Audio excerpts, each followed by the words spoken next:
diverted.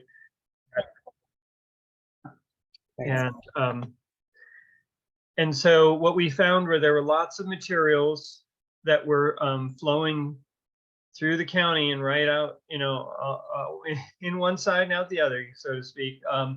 And so on its way to Seneca Hills, and a lot of that was C&D materials, which has proven all over the United States to be one of the more divertible materials, one of the more valuable materials, one of the greater, like in many communities, it is one of the highest percentages of the waste stream. So we paid particular attention to that from a lot of the statistics that we were reading, data that we had been given. So that was really helpful too. So next slide, I guess. So this is a very interesting slide because this shows where the materials go to and from the county. Then there's, this is all in big trucks that are generating lots of emissions and idling and, going back and forth. So, the waste stream generates a lot of, it's not just garbage going into landfill, it's the whole effect on the environment overall. Any thoughts, Dave? Any thoughts? I think that, like we're seeing a lot of materials flowing from the county to somewhere else. And, what a lot of communities are doing is they're trying to say, look, we're generating this waste and we're going to deal with this waste, but can we deal with it locally? And can that create local jobs? And can that avoid emissions, and things like that? So essentially what other communities are doing is they're looking, instead of having all of these connection points where you have a source of material in Ulster County and some destination like 500 miles away, 250 miles away, they're looking for to connect things locally, whenever possible. And that's what the RICU, the Reuse Innovation Center, is good at, because nothing really ever travels very far. And so that's a more sustainable approach. Very much so. Dave, why don't you talk about this? Yeah. So I think the first thing was, again, we looked at C&D, and when you think of something like, the MSW, like trash from someone's home, and it's in a bag, and it's all contaminated, and it sort of defies a lot of the recycling requirements and things like that. And then you take a look at C&D, and you look at some bricks, or you look at some metal or something like that, and those are sortable, but in the end, are there ways to divert that material before it all gets mixed in together? And so that's something we are working farther upstream in other communities. And what that means, of course, is that we're going to job sites. We are going to our job sites, in fact. Not necessarily, sometimes we go to other people's job sites and sort materials and save it. Other times we are the contractor who's saving the material and sorting it out. And that's really getting it right at the beginning. Someone has decided that a structure, let's say, is entering the waste stream, because essentially they're saying we need to get rid of this structure. And so we catch it right at the beginning. We literally disassemble the entire structure and prevent often 95% of it from entering the waste stream or going further down the waste stream. So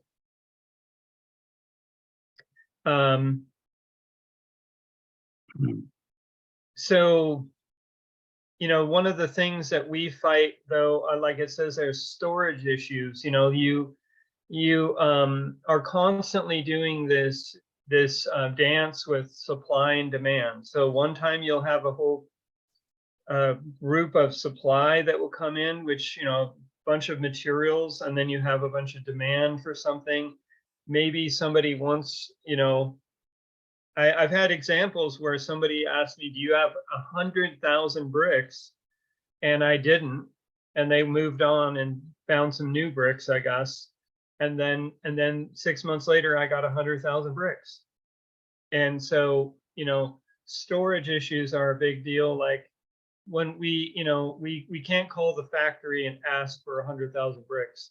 So, and part of that is, you know, like where would you, you know, so a lot of our reuse operations, you know, the site that it occupies is a big deal. It's trying to figure out where to put it, how big it is, how is it configured, and things like that. Very challenging. We're not exactly Home Depot. If you go to Home Depot in New York or you go to Home Depot in Washington State, they're pretty much the same because they control their, you know, the supply, they control the demand, they control their location, and they control you know, the way they do things. And we often have to adapt to conditions. So next slide.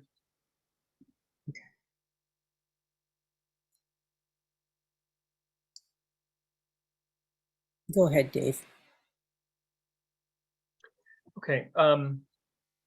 So, you know, we're working with a repair cafe in Washington State now, and it's really interesting to you know, to join in with that, and it's so synergistic with what everything else we're doing. But you know, when it comes to the type of materials that are salvaged, I mean that are repaired, you see the types there, the lamps, appliances. Like usually, of course, that means small appliances, like small household appliances. Jewelry, that's awesome. And sometimes furniture. And of course, you know, this is the repair cafe. If you want to talk about the repair station, which is you know, is noted in that diagram I showed you earlier, that's more of like instead of having an event, you know, where you have volunteers that come and it's done for free, maybe it's held once a month, something like that. We're hoping that the repair station does two things. One is that it is open on a regular basis, so that when people want things done, that they can get that done. They don't have to be available on a particular day. They could drop off their materials and come back and pick them up another time. And that they're going to have to pay a little bit. You know, that's the model that we're playing with right now, is that they'd have to pay a little bit, but they would get that thing, you know, whatever it is, fixed. Some of those things may get sent out to partnering groups. Like if we don't have a cobbler, you know, that's part of the Reuse Innovation Center, that doesn't mean we can't send it out to someone else who does that kind of work. But in addition to that, the repair station idea is it revolves around, we have a flow of material coming into the Reuse Innovation Center. Some of those things are damaged. Some of those things need processing. Some of those things, you know, maybe need a coat of paint or something like that, or a broken pane of glass fixed. And so we hope to fix our own materials as well as material the public bring in. Okay. That brings us to the end of our overview. What questions does anybody have? Feel free to fire them off before we get into the waste stream, the details of the waste characterization and the diversion analysis. Yeah, we're going to be nerding out here. So this is the moment. We really, we set this first half hour so that people who are just getting familiar with the project could really, you know, have this review. So please. Oh, in Questions, case, questions? yes, questions. And in case anybody's wondering, MSW is mainstream waste and C&D is construction Municipal. demolition debris. Right? Manager Joe? And Joe. Yes, I know that two points. One is I know that the UCRA has land that they're operating on, and they also have other land that is down below. And this may be a more advanced question because you haven't really discussed siting, but I just wondered if that other land is being considered as a possible location. It's come up and we have. Teeing up the next segment. So deliverable number 4 is siting considerations after conceptual plan, after the stuff we'll talk about today. But that Okay. plan is absolutely there, and Dave has toured it with Greg, and I just can't say enough about how helpful UCRA and the rest of the ecosystem of county folks have been in this project. Yeah, I thought it might be a little premature. It's just on my mind. The other thing is, I'm not sure I specifically heard the importance of separating C&D at the town transfer stations, but C&D was discussed. So one thing that I want to do to support you, Mana, is in right now in Seattle this week, we are working with a town transfer station to create a diversion center right outside the gate, right before you cross the scales. And so we are, continuing to explore those possibilities. The idea that you can have a diversion drop-off center right outside the gate and incentivize people to not throw it away, because if they don't drop it off with us, then they go over the scale and they pay, and when we've made it so convenient for them, it's literally 50 feet from the gate of the transfer station. It's a little piece of property, and we're going to give it a try. And it's going to take a little bit, but these things. I'm sorry, but I think you missed the point that I was making. That makes a lot of sense at the UCRA transfer stations, but the town transfer stations, I think it's a very simple solution, and that is to add another roll-off container. And Greg and others have heard me say this almost to the point that I'm a broken record, but I'm saying it here in this context to try to communicate the importance. I think that's low-hanging fruit, and it doesn't have to have worked somewhere else because it's already worked here in Ulster County. Okay. Melissa, it's Greg Olivier. If I may, to answer Mana's concern there. Mana, I am currently working on what it would take for us to be properly permitted so that we could work with the towns who wish to have C&D bins for their C&D at their locations, and for us to be able to haul that in as a separate item from the rest of our MSW. I'm also looking at locations that are processing C&D and recycling it currently in the area where we might be able to send that material until we come up with our own solutions for it, so that we can maximize that diversion as well. Great. And I just want to be sure that, the other people that are also working on this are aware. So we're all in communication, because Ulster County has the opportunity to really create a wonderful model here. So thank you for that update. Hi, Evelina had her hand up. thanks. Yeah, hi everyone. This is super exciting.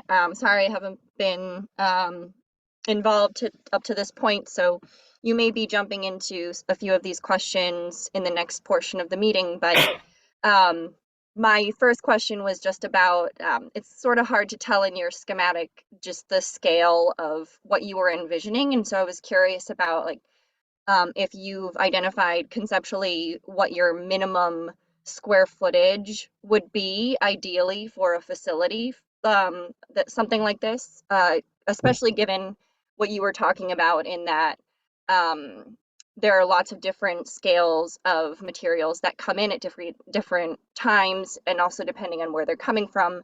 C&D waste, you may get, as you were saying, 100,000 bricks at one time. But then at other times you may just be getting like trickles. So I'm curious if you've identified, you know, just like a general amount of square footage for it. And then I guess I'll ask that first. I had a follow-up question to that. Sure.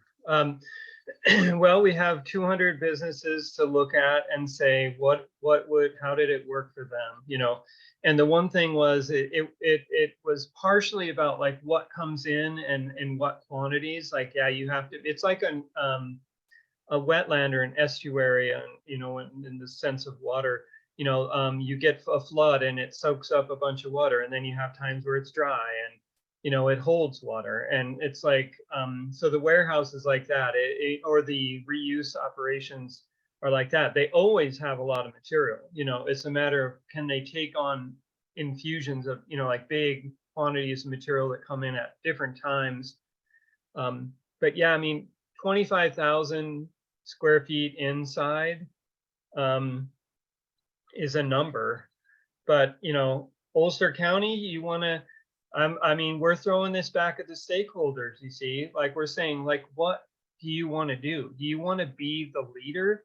Do you want to literally divert millions and millions of pounds? You know, it's going to take some space. There aren't any examples of operations doing millions and millions of pounds that haven't committed to a large space. But that doesn't mean it's all inside, and that's why the diagram shows outdoor space, because that's more affordable. You know, so you might have, that diagram is showing like 30,000 square feet inside, and maybe 30,000 square feet outside. You know, it all depends on, we are so used to having to adapt to what's actually physically available, you know, like we're not used to someone like Ulster County coming along and having all of these stakeholders that are supporting us. We are literally not used to that idea that somebody would actually care enough about this to help us out. We're used to doing this on our own, you know, without any help. And so when we look at all of these stakeholders and we're saying, man, these guys are attending this meeting and they're giving us feedback and they're supporting us in this feasibility study, I think the sky's the limit, you know, as far as what Ulster County can accomplish. And I want everyone to understand that, because, you know, it's rare to have this level of support. And when you do, amazing things can happen, because we're doing amazing things without any support, right, in other communities. So what can Ulster County accomplish? I have no idea. It's going to be amazing. But it's probably some With room. that, shall we jump into the more detail? Sure. I just had like a quick follow-up to that, which you can answer in the detailed section. But I was curious also about R&D opportunities, because working usually on the construction end of things, where we're trying to get our contractors to separate out their waste so that it can be recycled or reused. There are certain waste streams that really lack opportunities for reuse or recycling, gypsum board being one of them. There's not a lot of opportunities or research that's been done on ways to divert it. And for that reason, even if it is separated out, a lot of times it ends up in landfills anyway. So I would think that an innovation center like this would be a great opportunity to do some R&D, to do some testing, to figure out if there are some innovative ways to repurpose materials that have notoriously been difficult. Yeah, well, if you look at Taylor Montgomery, the C&D recycling group, they process and recycle gypsum board or sheetrock. And so, you know, some of those things in other communities have been figured out, like in British Columbia, where it's mandatory that you recycle sheetrock. It's not an option. You have to recycle it. They grind it up and they make new sheetrock. What an amazing idea. You know, it's such a great thing to see a product that's being recycled, not downcycled, but recycled, you know, like into new sheetrock. But yeah, our job is, you know, we initially, when we start a reuse innovation center, the idea is get it going, make sure it's functioning, it's profitable, it's stable, and then the fun stuff happens, which is the R&D, the exciting part, you know, where we start targeting the waste stream. We start looking at other things in the waste stream that we are not dealing with, and we start trying to find or generate products or some other use for that material that, you know, sometimes that is sending it outside the county. But I'm excited about, you know, part of it is you get someone who's innovative and they have an idea, and we want to, you know, hopefully the Reuse Innovation Center is like a business incubator type environment where we can try things. Okay, let's move on so we don't get too behind. Excuse me. Go ahead, Manna. I just want to let folks know, I think it's premature to mandate across the board C&D recycling. I think there's some steps along the way, and Greg indicated one of them. But I do think that we can and will sponsor legislation that any public funds that go to demolition do a deconstruction plan, so that they don't just automatically do an RFP and whoever can take it down and get rid of it at the least cost wins the project, but rather you know, include a greenhouse gas inventory, but a real sound deconstruction. They must provide a deconstruction plan, and deconstruction must be part of the RFP so that material can flow into that stream. And I think that's something we're ready to propose, just as you're keeping track of these things. Thank you. Thanks. Andy is trying to get your attention. Andy?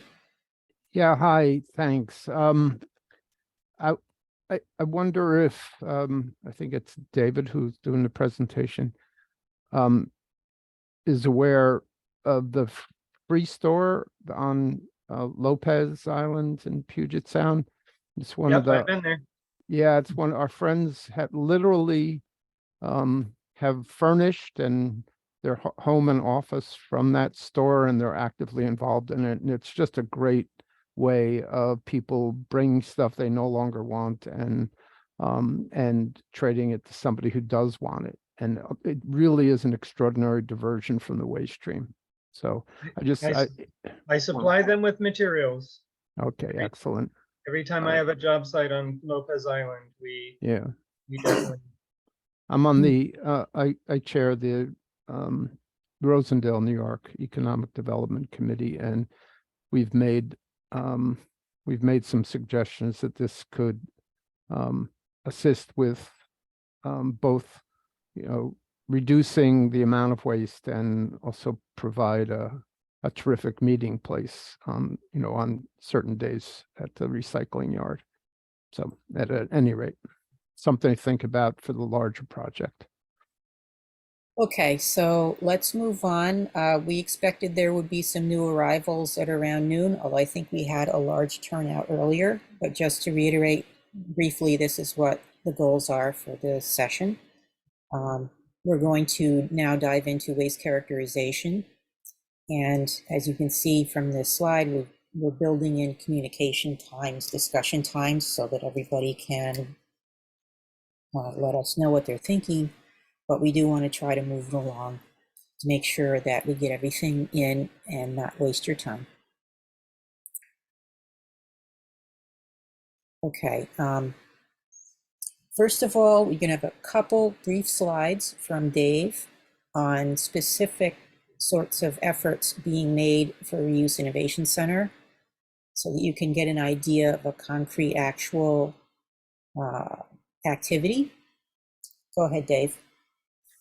Okay, so I'm going to say it again. Every community I go to, we adapt, we change, we listen to the stakeholders and say, we identify the waste stream components and things like that, okay? And we don't try to apply our solution to your location. We try to find a solution for your location, you know, and so no one has to think that we're going to come in with some plan or something like that, and we're going to make it work no matter what. So we just adapt and we listen and we observe, and then we figure out what to do. But in our area, since people want to know about the Reuse Innovation Center, we keep getting asked, well, what does the Reuse Innovation Center do now? You know, like the first one that was located in Bellingham, the second one is in Portland, and then there's 6 others, you know, that are in the works in other states and provinces. Okay, so well, here's what happens when you start one in Ulster County. You take on this massive project, this project that's tens and tens of thousands of square feet of buildings. There's 3 buildings. You're just looking at one of them here. It's 3 factory buildings. They're 4 stories. Well, the 2 of them are 4 stories high. They're, in addition to just being giant structures, they actually have materials stored in them as well that the owner has no idea what to do with. It's all junk to them. If we don't save this building or these buildings, they are all going to the waste stream, okay? They are going to throw this stuff away as a bunch of commingled, you know, contaminated junk. And I did a takeoff of materials, and these buildings weigh 1 million pounds, okay? So we're talking about a single project that is going to send 1 million pounds to the landfill. And it won't take them that long either. They are very efficient at destroying and wasting things, as I'm sure they are in New York. So we are going to go in and disassemble these structures and talk about an influx of materials, right? Hundreds of windows and miles of siding, and the inside of the building is just massive amounts of wood, and there's metal roofing, and there's all of these things stored in the building. Some of them are truly scrap metal, and some of them are unique, kind of fun items. Some of them are antiques, all kinds of things. But when you wonder someday, what will the Ulster County Reuse Innovation Center be? I don't know, but I know that if it goes the way of these others, you know, it will be doing amazing things in Ulster County that you will look back at this time and say, I'm so glad I was part of this process, because look what we can do now. Look what we are doing. Look at the materials that were going to the dump and now are no longer going to the dump, or hopefully not. And so, Can I move on to your next example, Dave? Yeah, please. So that was a big example, right? That's a big, you know, like, hey, look at that, 1 million pounds diverted. And what about some small examples? What about the kind of the warm fuzzy, the human side of the Reuse Innovation Center. I am working with a single dad. He has a child, and he also takes care of his niece and nephew. And he is strapped for cash. He was a student. He basically doesn't have any money. He's kind of working this job that's not getting him anywhere. And we are starting to work with him now because he has skills and in appliance repair. He can't afford to start his own business. So the Reuse Innovation Center is doing big projects. We're doing small things like this, where he is going to start taking in appliances. He is going to, actually, we're going to take in appliances. We're creating a small workspace for him to repair the appliances. And then he's going to put them out on our showroom, and we're going to sell them for him. And we're going to split the money, right? He doesn't have to pay rent, at least at first. And we're going to try and find appliances. He's going to try and find them. But guess what? He's doing this on his own terms. He can work whenever he's not doing childcare. He can work all night if he wants to, which he's talked about doing, like working through the night, literally, because of, childcare issues, the kind of thing where he's trying to fit in work hours whenever he possibly can. He's So going that's to. a great example of somebody being helped and a job being created, and great for the community because Yeah, so it's, type of service. yeah, we sometimes we get really focused on diverting materials and like how many tons can we divert, and then other times you look back and you say, like, we're affecting people's lives in a positive way, and we're selling affordable appliances that's important to the community too. Okay, thank you. All right, so waste characterization, as I had mentioned earlier, for those who arrived late, we used a lot of data. We looked at a lot of reports and studies that have been done on the state level, on the county level, upward data, reports, the Zero Waste Group, and we looked at the data on waste across from 2018 to 2022. We saw that, Upper is handling more and more waste. There's a lot of contaminated waste. There's limitations. Well, Dave, you can talk about the limitations to the tipping floor size, but obviously, if you had a large space, you can do more. And then there's a question of the flow of materials in and visitors. And Dave, when you were on the tipping floor, I know you saw a lot of divertible material on the tipping floor. Just in the day that you spent there, and you documented everything carefully and took lots of pictures and notes. Replacement. Yeah. So why don't we have you start explaining about the prioritization matrix a little bit, I think. Let me just make sure. I don't want to get out of order here and cause confusion, but yes, that would be good.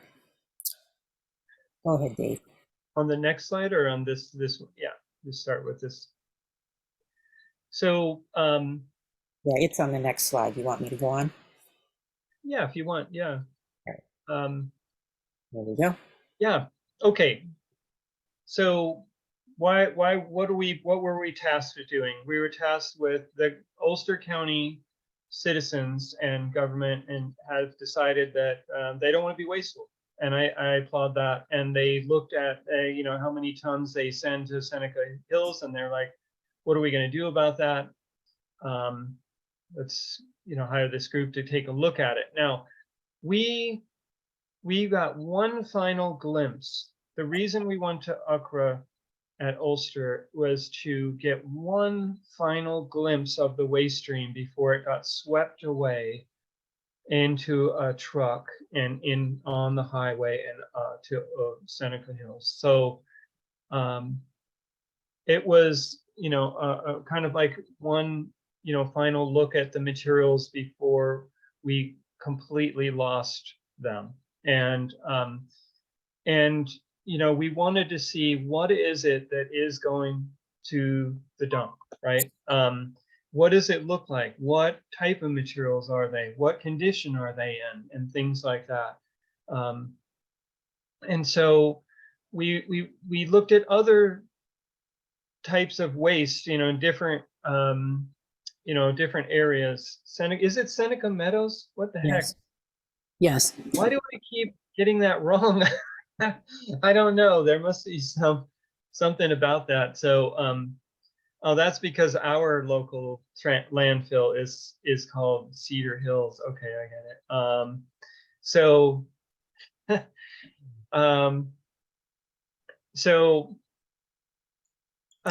point is that when you look at these materials and you're saying here, these things are everything you see on the screen right now is getting thrown away. But one thing about, let's see, we've got tires. We've got tires on the list there. They are getting thrown away at Ulster, at the Ulster transfer station. And I mean UCRA's Ulster station. But guess what? I have never seen a transfer station where they have been more vigilant about keeping tires, for example, out of the waste stream. They are on it. Like the people working on the transfer station floor are observing everybody who's throwing stuff away and looking for anything that doesn't belong in the waste stream when it comes to refrigerated appliances, tires, paint, things like that you see that are they're dumping out of the backs of their trucks and trying to get away with it. It feels like, trying to cover it up with something. I saw some guys doing that where they dumped a tire and then they dumped some plywood on top of it so you couldn't see the tire, and the transfer station guy caught it anyway. And but the thing is that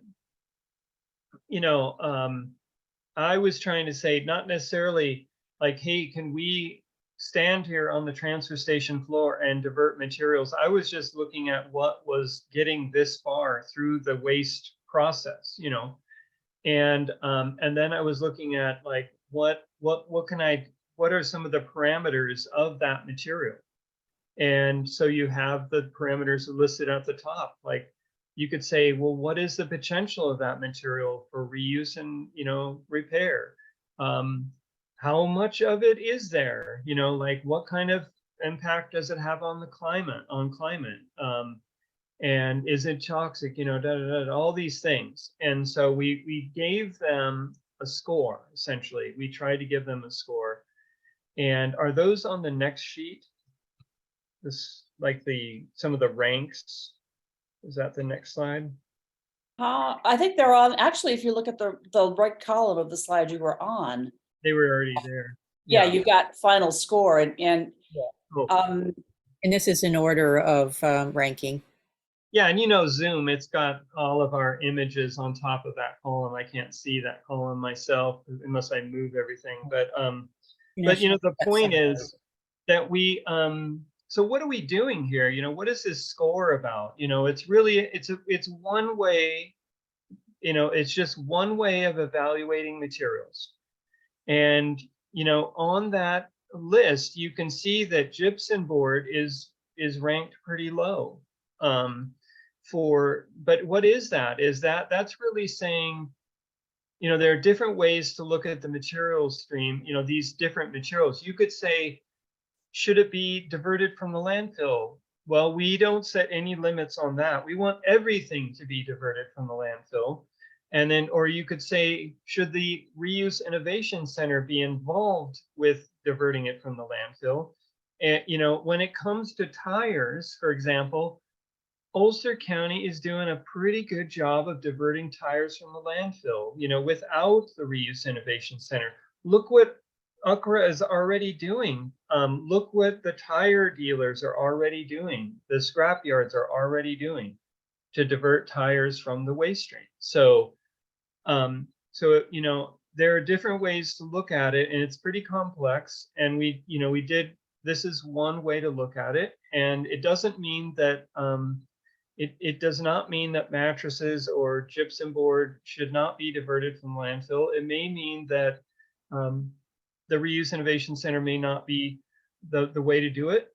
Who knows? But that's part of getting feedback, and that's part of understanding what the Reuse Innovation Center will look like in Ulster County.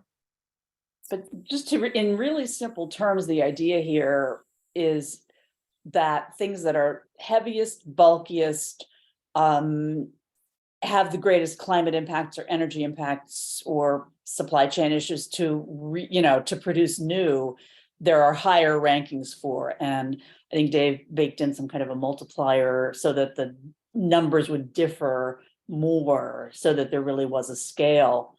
And I know we wanted to make sure people had a chance to comment or make sure they understood this piece. Yeah. So any thoughts or questions from our audience? Because this is a big, potentially confusing matrix, so don't be afraid to ask questions.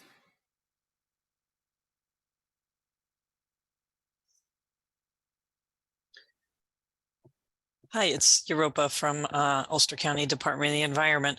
I guess I just kind of had a slightly open-ended question, but when I look at sort of, the ones that are towards the top of the ranking here, that rank higher, like clean wood, doors, architectural details, that kind of broad bucket of a category, which is just C&D debris, construction demolition debris. It seems to me that a lot of items from the C&D waste stream or C&D in general are rising to the top as far as potential priority materials to address at the Reuse Innovation Center. So I was just curious to hear your thoughts on that, Dave. Yeah, I think that some of this, certainly is probably informed from other operations in other parts of North America, where we found that the building materials, C&D materials represent such a large amount of the waste stream that they are more easily separated, that it's harder to contaminate them. Like when you have a bag full of household trash, a lot of times every single thing in that bag is to some degree is contaminated, and so I think there are some things about that I think some of the items are really energy intensive or resource intensive, like scrap metal, for example. As far as the energy that it takes, the carbon footprint of that material and how important it is to divert it. But a lot of it is, some of it is also the value of the material. You have to remember that we are talking about that this material isn't diverting itself. I mean, we have a process. The Reuse Innovation Center is a group of businesses generally that have to survive. They have to be able to be economically viable, and that's some of those materials you see at the top are examples of things that other groups have found to be economically viable to divert. But there are no limits, Europa. I mean, I'll keep saying it. Until the end of even after the Reuse Innovation Center opens, there still will be no limits on what could be diverted. There will be priorities, yes, but we won't ever try to give up on a material, I think. Europa, do you have a follow-up, or can we go on to Manajo? Oh, that's great. Thank you, Dave. Manajo?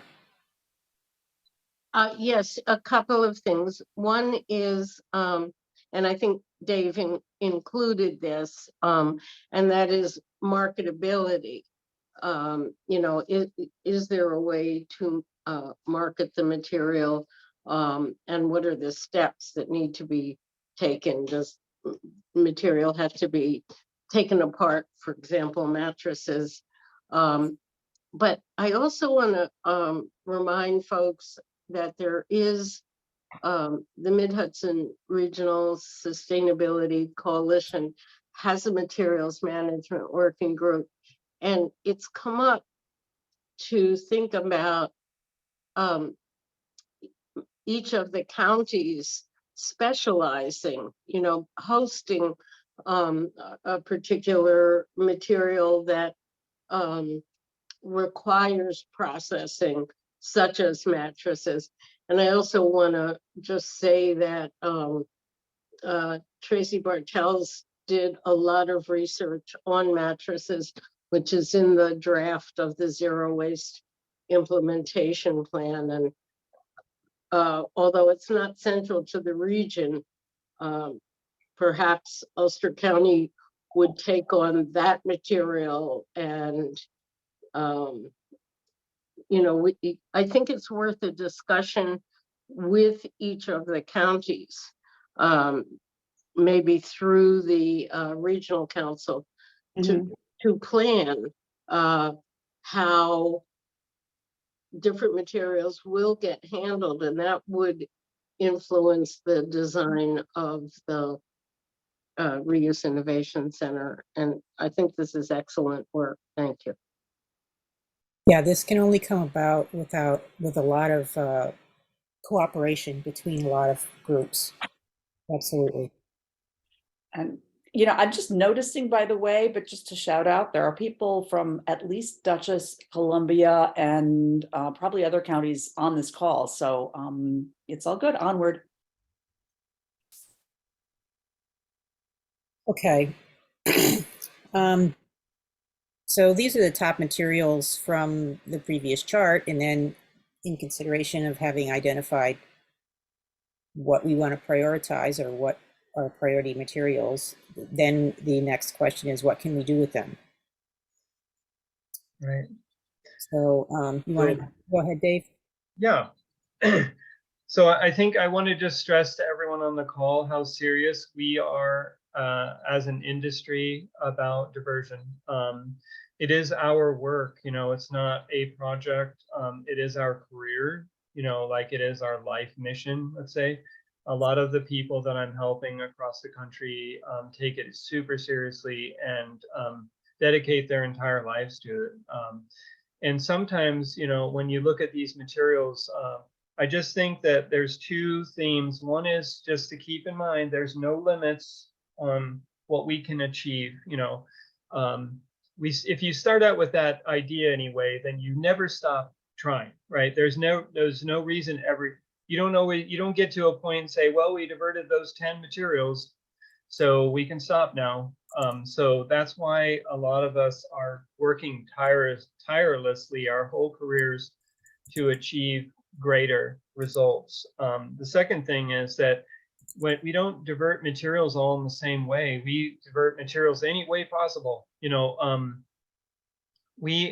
When it comes to metals, you'd say like, well, yeah, metal is recyclable. Yeah, recycling is good, right? Well, we've shown that recycling isn't as good as reuse, that's for sure.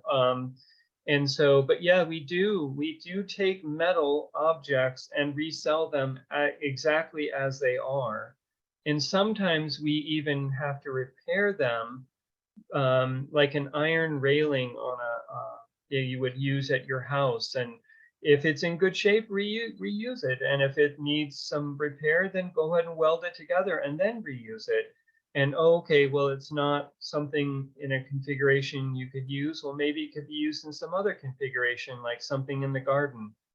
And so, but one way or the other, it's, the idea is all of these things lead to reuse of that object, whether it needed to be repaired or reconfigured into something else. And so when you look at these we looked at all of these, lots of different materials, including these. These are some of the top examples. In your area especially, there seems to be a super interest in textiles like clothing and fabrics and things like that. I'm really excited for all of you because there's a lot of people in the city that are or that have retired from the city or that have moved out of the city who had a career in textiles. And now they are, in their next life, so to speak, they are still looking at ways to deal with, to involve themselves in that. And there are so many people interested in repairing clothing, reconfiguring clothing into new garments, and then doing other things with textiles that are keeping them from being wasted.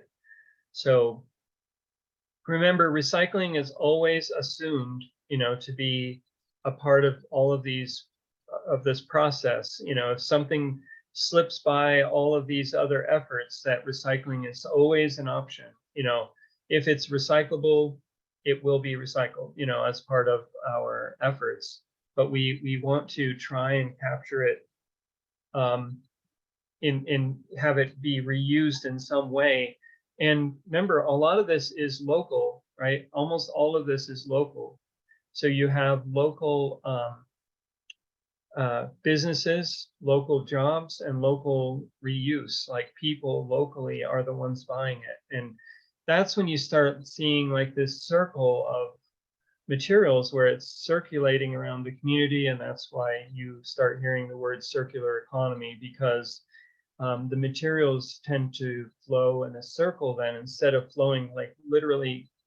They come into Ulster County from manufacturers somewhere else, and they go out of Ulster County to Seneca. So I'm just going to start calling it Seneca, Barbara and Melissa. I can't go wrong with that. All right. Whatever the hell it's called. And I guess the reason we've got cardboard at the bottom with question marks is because, yes, there's plenty of it, but it mainly gets recycled, as opposed to being something that you would deal with in a reuse innovation center, except as potentially a collection point. True? Yes, yeah. When we come across something, like every single day, we come across cardboard in various forms and different sources. And yeah, if we find a way to reuse it, believe me, we will. But right now, absolutely, we're going to try and capture all the recycling of things like cardboard along the way that we can.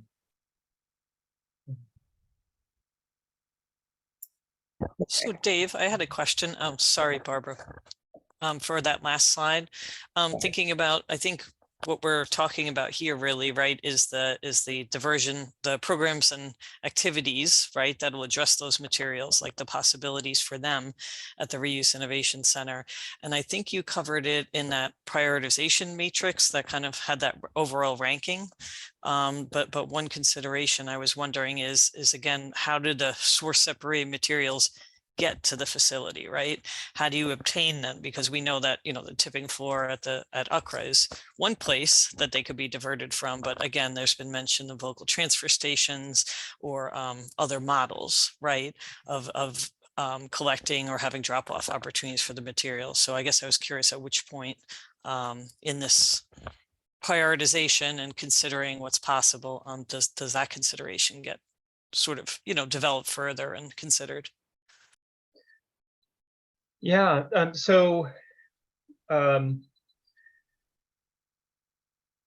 we in all of the communities that we work in, I'm trying to think of one where, well, yeah, we're working on one right now where the Seattle areas, like for example, there's so much waste in the Seattle area that it almost seems like a concentration of supply for us, and we are working with the state of Washington now to try and find other parts of the state that can be retail locations for that material.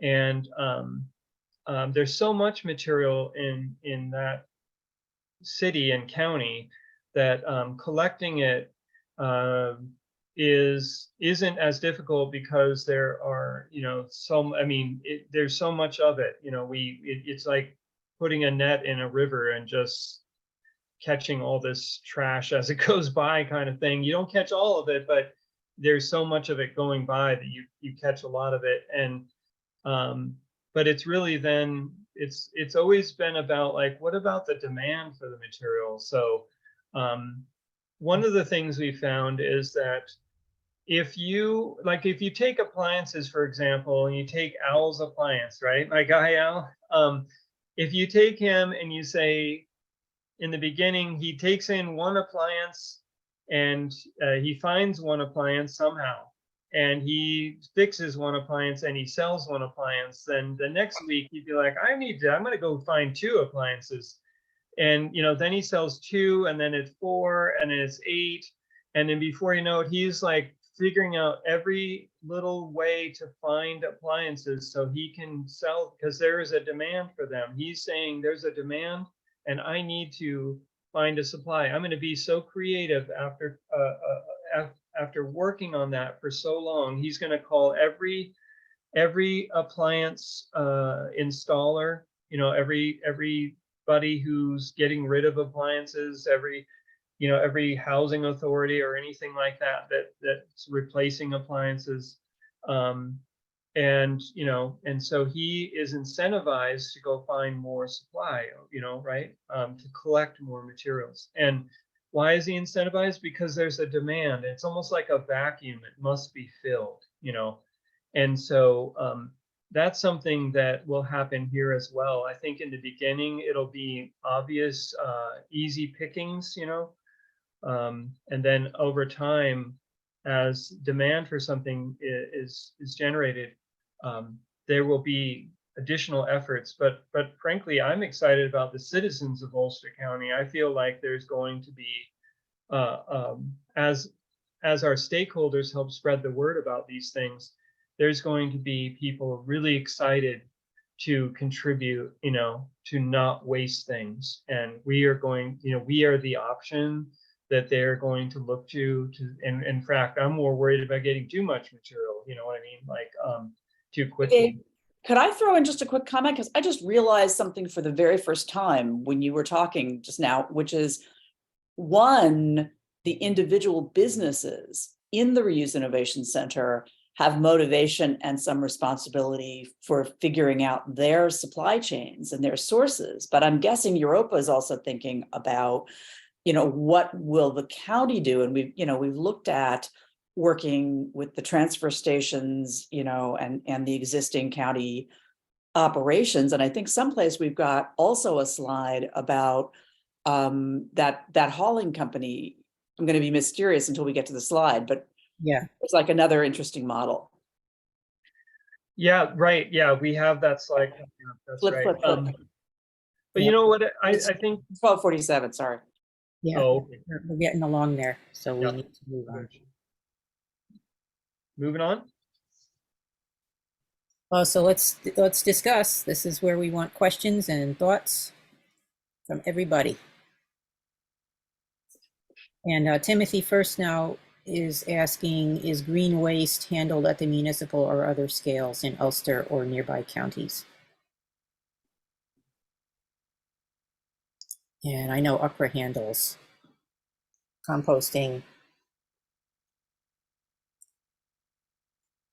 I could just jump in and just briefly say that, organics and green waste are processed, at UCRA has the composting facility, the permanent composting facility. But then there's also local municipalities do it, right, with their leaves and things that they collect. And then there's other composting facilities in the county as well. So the goal for this facility, to my understanding, is not to compost on site or divert organics there. Not to say, to your point, Dave, that potentially maybe, community collection or something could be, included on site.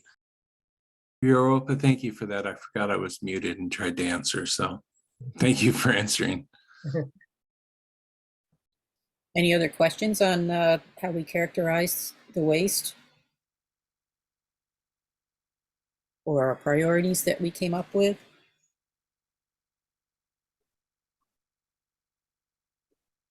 I guess the organics question brought up, I'm more familiar with the Dutchess County side of things than with Ulster County, and I know that there is composting, but I was curious about past experience with like the impact of household composting. There's actually a municipal system for composting pickup on you know, the ability to divert waste from MSW, because I know that in a lot of cases, having organics mixed in with MSW is a huge barrier to being able to reclaim any of that material for obvious reasons, right? So I was just curious about if that it has any sort of correlation and what sort of studies have been done about the interrelation between the organics and reclaiming these materials.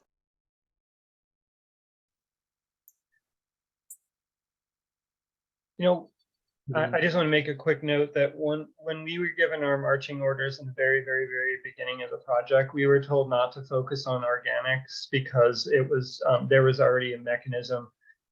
Maybe Europa has something to say about that, but it was already like, hey, there's already a composting, there's already food waste, you know, being dealt with. And so when we are focused on the Reuse Innovation Center, that was one. I mean, to me at least, I hope I'm correct, and it was clear that we weren't to focus on organics because as part of this, because they felt like there was already efforts that had been made. Yeah, that's fair. Dave, if I can, I'll jump in real quick. It's Greg from Accra. I will tell you that we are working with, for instance, City of Kingston and stuff. They're implementing a small pilot collection program for organics at this point in time that someday they hope to have as a citywide, you know, door-to-door type collection for organics. I came from California where we were doing that already. And I will just tell you that, you know, as with most things in the waste industry, as you face those challenges of, you know, how do we divert things from MSW if we have the organics in there and stuff, we are able to overcome that to a large extent nowadays with the technologies that are out there. And, you know, we're getting better at figuring out how to collect this stuff and divert it before it gets to the tipping floor. So all those things are currently being looked at by UCRA. We are talking with a couple of different entities that have ideas on how to help us recover more organics from our MSW and to go ahead and get more of the recyclables out of it. So we're focused on that end of it as well. And we do have our composting program that we are working on growing as well with more material coming in source separated. So we are working with the municipalities on that and making plans for the future and trying to find paths forward to efficiently and effectively get those organics out of the MSW before we have to take them out somehow, you know, on the end. But we're also looking at how we get them out if they're not source separated and how we maximize recovery. So it's kind of all being looked at right now. Okay, thanks, Greg. Does anybody have anything, since organics really are out of scope for the RIC? Does anybody have anything else with race characterization? Because we need to move on to the next phase. My hand is raised. Go ahead. Timothy is also first, I guess. Go ahead, Nana. I just want to be sure that everyone on the call knows that in Ulster County, there is a law that says anyone that generates, as of, I believe, next year, half a ton of food waste or more, and that'll take us down to, you know, beyond grocery stores, many of which are already participating, but you know, the local corner store or restaurants, etc. Half a ton or more must be diverted for reuse by humans if it's edible, but safe, and animals, or composted, and that could be on site or using a hauler that takes it to a composting facility. And the other alternative is I'm sorry, I'm blocking on the anaerobic digestion. So that's meant to address the large generators. And I think that Kingston pilot, and I believe also Hurley has just issued an RFP to approach zero waste. So that would include, setting up both at the transfer station and at curbside. And many of the town transfer stations, one way or another, are accepting food waste separate. Okay, Timothy says he has something that's not about organic, so go ahead quickly, Timothy. I'm so sorry. I didn't mean to derail this with that innocent question. I just was curious. So sorry about that. Dave, I just want to say I love seeing that prioritization matrix. So amazing. And just one thing I would maybe like consider adding is some sort of score for, I saw you had the sort of embedded carbon, but perhaps something related to the carbon that would be involved in the upcycling or repair when you talk about things like welding. I think so often in the sort of reuse and recycling world, the sort of footprint of the actual processing of things is not included. And so, yeah, some sort of a way to include. And then also in terms of the time and the space involved in that process, right? So those 1,000 bricks, that are going to sit there and take up that real estate or take up that conditioned, lighted, staffed warehouse space or whatever. These are sort of also potentially things to add into that beautiful, lovely spreadsheet. Thanks. Thank you. That's very good feedback. It's a good idea. Hey, you know what? I'm gonna just this one moment, I'm gonna take the liberty of being the queen and noticing that we have 4 minutes left.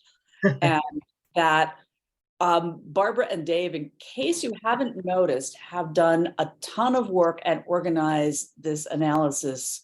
I think pretty darn user friendly. And so I hope that you will, if you haven't, look at the full discussions on sustainhv.org and be fearless in sending additional comments. We have waste diversion, what can we do with this stuff is the next topic. Following that in our deliverables is a conceptual plan for the whole center. I'm going to suggest that before folks bolt who have to leave at 1, that we ask the question about follow-up meetings. How often or not so often would you like to continue this? And I put your thoughts in the chat, please, because we have, waste diversion analysis has been posted for a few weeks for you to look at. It will stay up there. Conceptual plan is just about ready to post. The Department of Environment has given us some helpful suggestions, on a few details to add. But we could do this monthly. We could do this more frequently in order to kind of keep you all engaged. So your thoughts, please. Hey, Melissa. So yeah, I think you just posed the idea of monthly, and we had a recent planning call, and we were thinking probably monthly for the next, say, 3 or 4 months through the kind of final phases of the project. But yeah, really curious to hear if anyone else has thoughts. If that's say 3 to 4 months in a row is a good amount of engagement with everyone. And then of course there'll be some engagements as you reach out and are interested. You may have the opportunity to engage directly with the project team as well. So, And given that this project is scheduled to be completed in September, it's not going to go on forever, and it'd be great to keep up the momentum and keep people talking. And of course, we didn't get to do waste diversion yet, so I think sooner the better we can continue with this would be great. Yeah, would roughly a month from now or even 3-ish weeks from now work out? June, 3rd week in June sometime? Let us know if you can't. I think we could actually get the diversion opportunities and what's emerging for conceptual design at least touched on, but we'll, we want it because we want to keep it moving. Yeah. So sorry, that was my big thing. And we have a recording of most of this, and we'll post the slides, and on the slides are everybody's contact information. Yeah, so it's one now. Well, Just about. almost. What should I do? Keep talking or?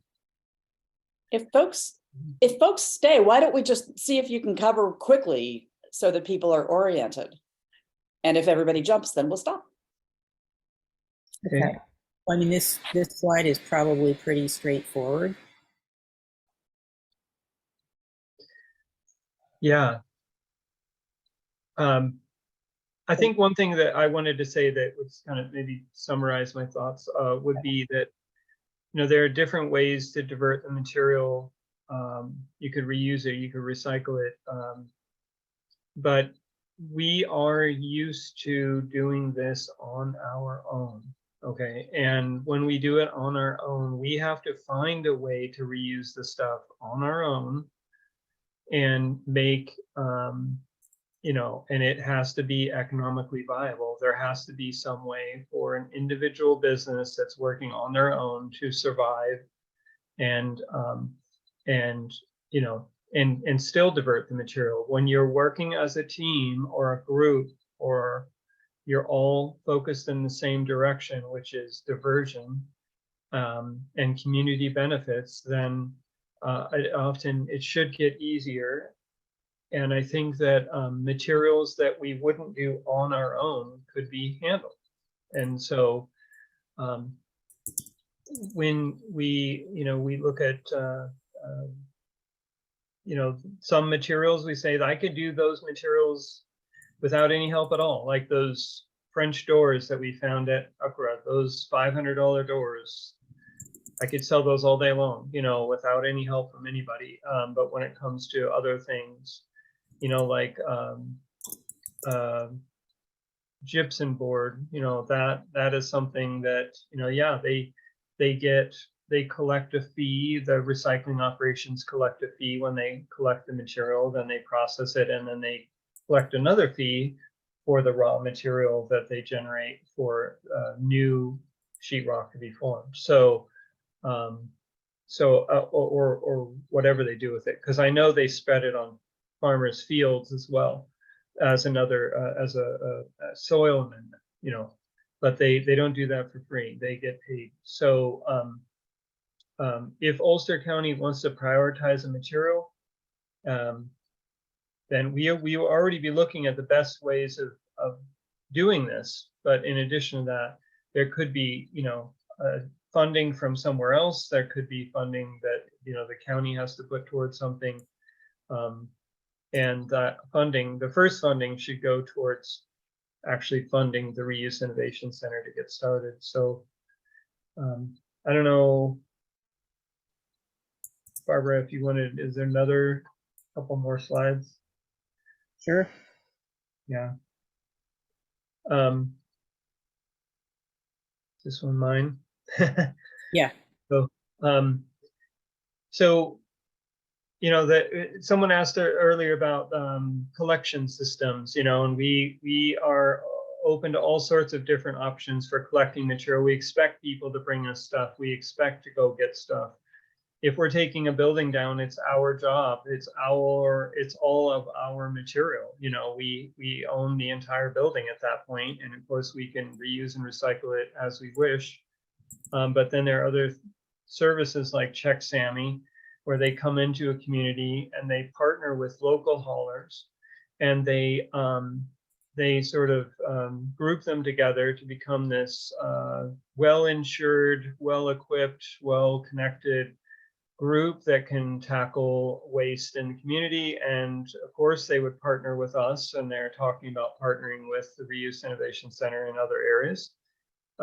As far as somewhere to bring the material, because they're not just coming there to throw stuff away. Their job is to divert that material, and they are the transportation link, you know, for those projects where you have a waste product at a job site and you have the landfill, And they are, they can haul it to landfill, they can haul it to somewhere else. Their job is to haul it somewhere other than the landfill. That's why people are hiring them instead of just having anybody haul it and throw it away. So we're already looking into options like that for Ulster County. Next slide. And again, this is something to kind of like I think it's almost the end of the presentation here, to just wrap it up and say, here's another, example to hopefully inspire people. We brought this example up last time where it was an entire high school where we saved a lot of different materials. Someone earlier asked about art supplies. We save building materials, we save lockers, we save books, we save paper, we save art supplies, we save furniture and appliances, and so many different things. There was like at least 25 types of materials that we saved from that building. We absolutely diverted from the landfill. Every single thing that we didn't save went to the landfill. It was 125,000 pounds of material in 1 month that we diverted to show our community and your community that this works, and you need to get this going now, soon, because you can have that good in your community. Next slide, I guess. I don't know.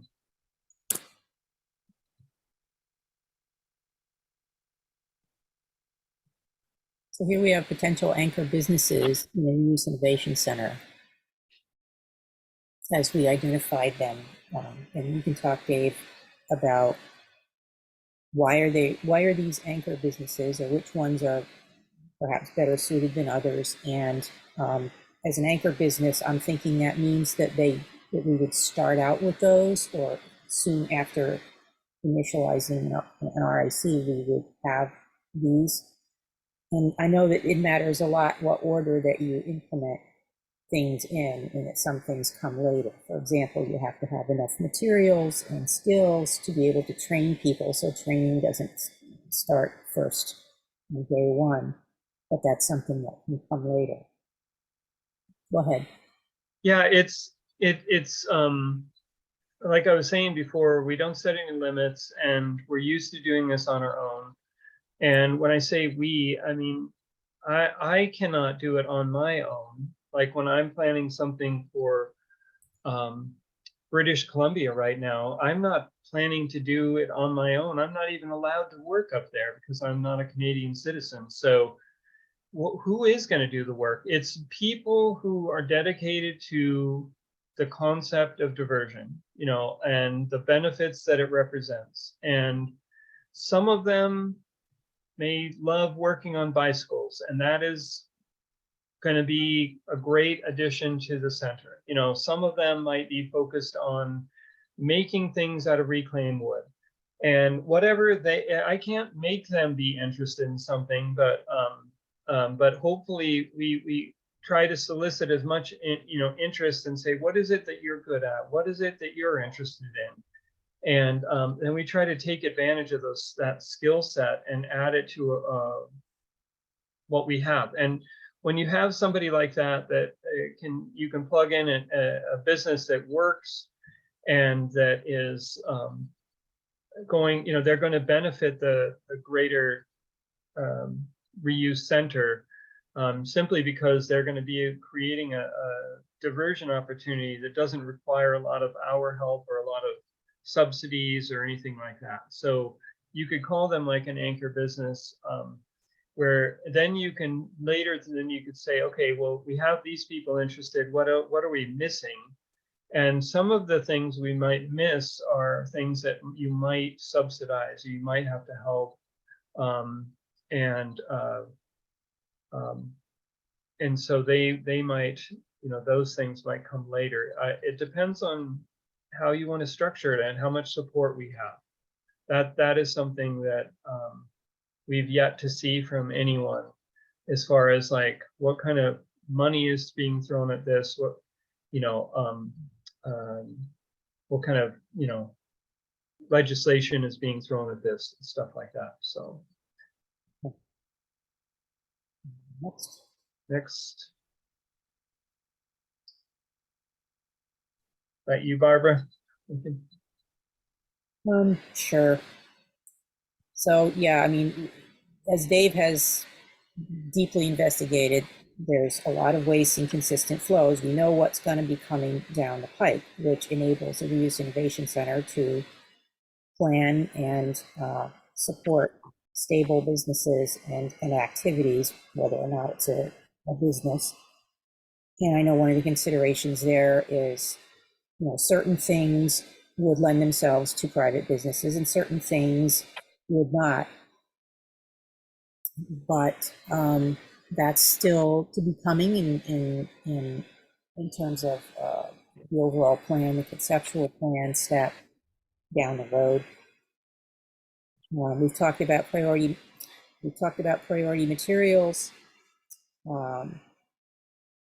Diversion strategies include collection before things get to the tipping floor, whether at the source or potentially at UCRA. That's something that has to be discussed and evaluated, and that's obviously not our decision. Education and incentives for contractors.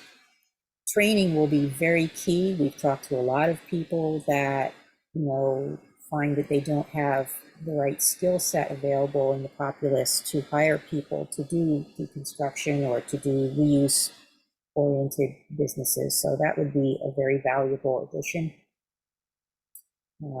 And we talked about Check Sammy a little bit.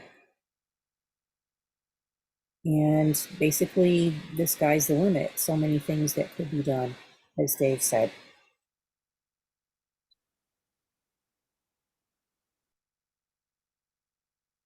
So yeah, what's coming next? Conceptual plan, citing considerations, ultimately a final report. What's everybody, any more thoughts? We still have 8 people.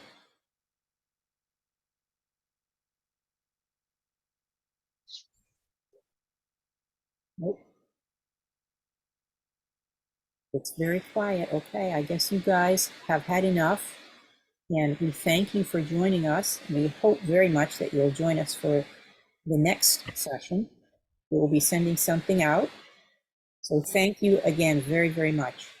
And if I could just add, if you aren't sure we know who you are, like there's a phone number, and send us a note at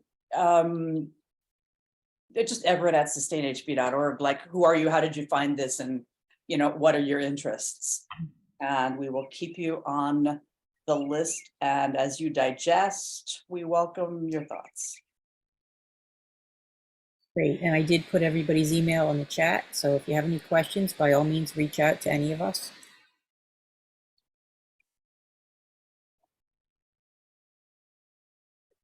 Great, thank you. Thank you. So long. Thanks, everybody.